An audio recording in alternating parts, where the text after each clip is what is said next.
You. Ashok Siddharth, 5 minute है आपके पास। जी माननीय उपसभापति महोदय, मैं आपका आभारी हूं कि आपने मुझे इस महत्वपूर्ण बिल पर बोलने का अवसर प्रदान किया।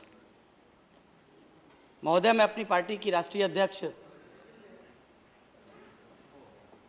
एवं देश के सबसे बड़े सूबे उत्तर प्रदेश की 4 बार मुख्यमंत्री रहीं परम आदरणीय बहन जी का भी हृदय से आभार व्यक्त करता हूं कि मुझे उन्होंने अपनी पार्टी की तरफ से इस बिल पर बोलने का अवसर प्रदान किया। महोदय, हमारे सम्मानित साथियों ने अभी बिल के संबंध में पक्ष में बात रखने का काम किया। मैं भी इस बिल के हक में बोलने के लिए खड़ा हुआ हूं। मानवर, कितनी हास्यास्पद बात है कि आज़ादी के 70 सालों में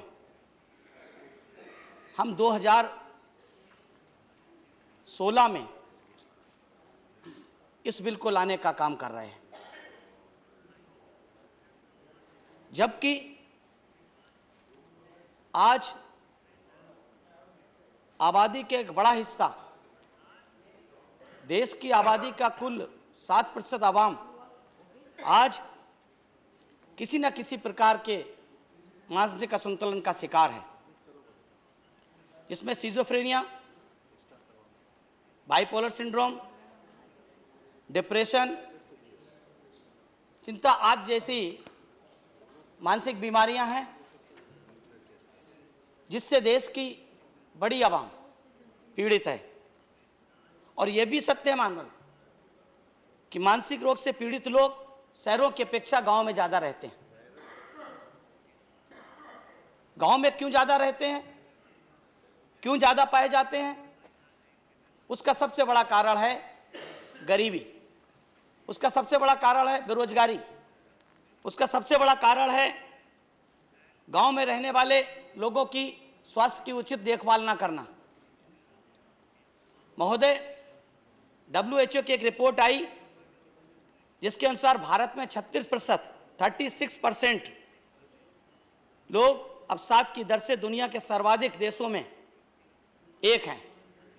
सबसे ज़्यादा जो देश डिप्रेशन के शिकार पाए जाते हैं, सिजोफ्रेनिया के शिकार पाए जाते हैं, बाइपोलर सिंड्रोम के शिकार पाए जाते हैं, उनमें सबसे ज़्यादा भारत में 36% लोग इसके शिकार पाए जाते हैं। दूसरी रिपोर्ट WHO की आई जिसमें उसने एक अनुमान के तौर पे ये कहा है कि वर्ष 2020 तक भारत की लगभग 20% आबादी किसी न किसी प्रकार की जनसंख्या, किसी न किसी प्रकार की मानसिक अस्वस्थता की शिकार हो जाएगी।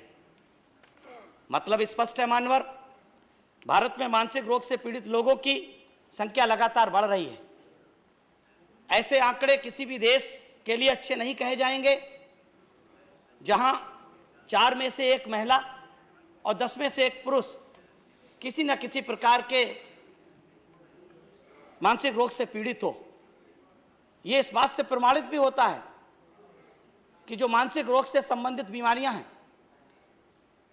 चाहे बाइपोलर सिंड्रोम की हो, चाहे सिजोफ्रेनिया की हो या अन्य प्रकार की डिप्रेशन की शिकायत हो, इनकी दवाइयों की जो बिक्री बढ़ी है वो पिछले 10 सालों में, लगभग 10 सालों में 528% के लगभग बढ़ी है।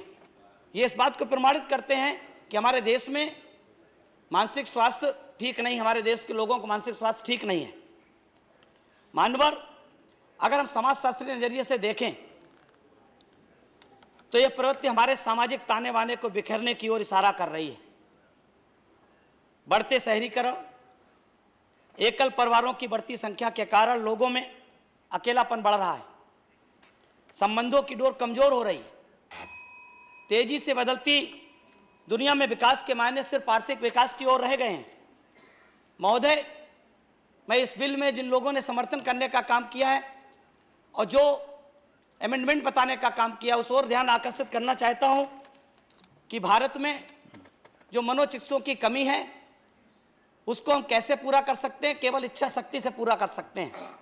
और उसका प्रमाण है कि उत्तर प्रदेश में जब 2007 से 12 तक परम आदरणीय बहन जी की पूर्ण बहुमत की सरकार थी, तो उस सरकार में गरीबी बेरोजगारी को दूर करने के साथ साथ आदरणीय बहन जी ने विकलांगों को गुणवत्तापरक शिक्षा प्राप्त हो, उसके लिए डॉक्टर शकुंतला मिश्रा विकलांग पुनर्वास विश्वविद्यालय खोलने का काम किया। मैं सरकार से निवेदन करना चाहता हूं कि सरकार जो आबादी का हिसाब से सबसे बड़ा प्रदेश उत्तर प्रदेश है, उसमें मात्र ऐसे बीमारी से रोगी लोगों के लिए इलाज के लिए मात्र 3 अस्पताल हैं, एक आगरा में, एक बरेली में, एक लखनऊ में, जिसकी आबादी उत्तर प्रदेश की आबादी देश के सबसे बड़े सूबे में है।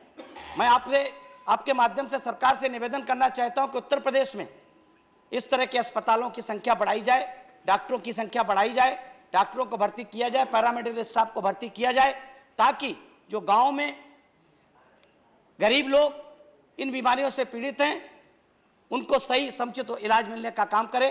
धन्यवाद, मैं आपका आभारी हूं। धन्यवाद।